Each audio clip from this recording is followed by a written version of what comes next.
Let's talk about Brexit, which is nobody's favorite topic in Brussels right now, but it's quite unavoidable, particularly since... It's a bit Groundhog Day.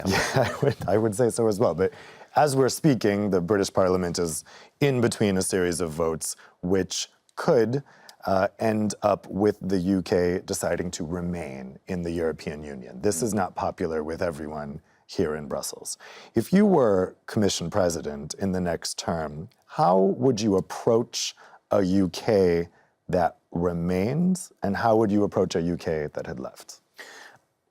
Let's start with the latter one. If the UK will leave the European Union, which indeed we all still hope it will not happen, I think it's very clear that in our future relation we need to have a very good relation. The United Kingdom is geopolitically a very important ally for the European Union. Just think of the international negotiations on climate. There you need to make sure that you do that together, that you remain doing that together. It's really pointless if the EU is doing negotiations and then the United Kingdom is doing that on their own. We will always have this same agenda internationally, so we need to work together with that. And I think also our future trade relations should be very close. And therefore I think also the best way to have a future UK outside the EU is where they are still very closely linked to the common market, because economically that makes the most sense for the both of us. So I think that is in the end you can translate that into a soft Brexit, but I think that's the only thing that matters. If the UK remains, I think we all will realize that we have a very divided country. And I think this is one of the key concerns we need to address the first. The entire Brexit process was party politics. It was Theresa May just trying to get a Tory deal, trying to find a Tory majority in her own parliament, and more or less leaving the Labour Party out. But on the other hand, the Labour Party was also doing just party politics, going against any proposal of Theresa May because it was not their proposal.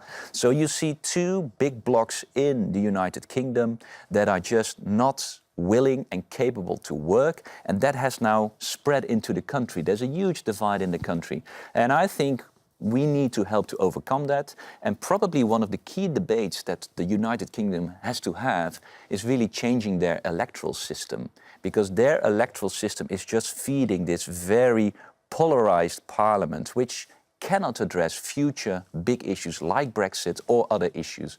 And I think this is something that we really should try to, in good cooperation, try to help in overcome. Of course, that's something that the UK needs to decide to do for itself. Absolutely. On the EU end, what could be done to try to mollify that roughly half of the population that would probably be pretty upset if the UK remained in the EU? They will, but I think it's going to be very difficult to satisfy them all, because some of them, they just hate the idea that Brussels will tell them anything, right? But if you are part of the European Union, you also are part of European decision-making. And I think that's hard to overcome, because there will, of course, always be European laws that in the end the United Kingdom have to follow. But I think there's also a big chunk that is dissatisfied because Europe has not delivered the social promises. That they say Europe is a project of the big corporations, and that's why we don't want to be part of that. You see that very strongly in a part of the Labour Party. And I think there, of course, Europe, I fully agree with the criticism. I only don't think it helps to get out of the EU, because the big corporations, these are global corporations, they manage to find the global best spot where they can pay hardly any taxes, etc. I think we need to organize ourselves in a better way at a higher level. So let's start to do that at a European level. And I think it's about time that Europe is also going to give in, is going to deliver on its social promises. And I think a lot of people in the United Kingdom are also really eager to see those social promises come true.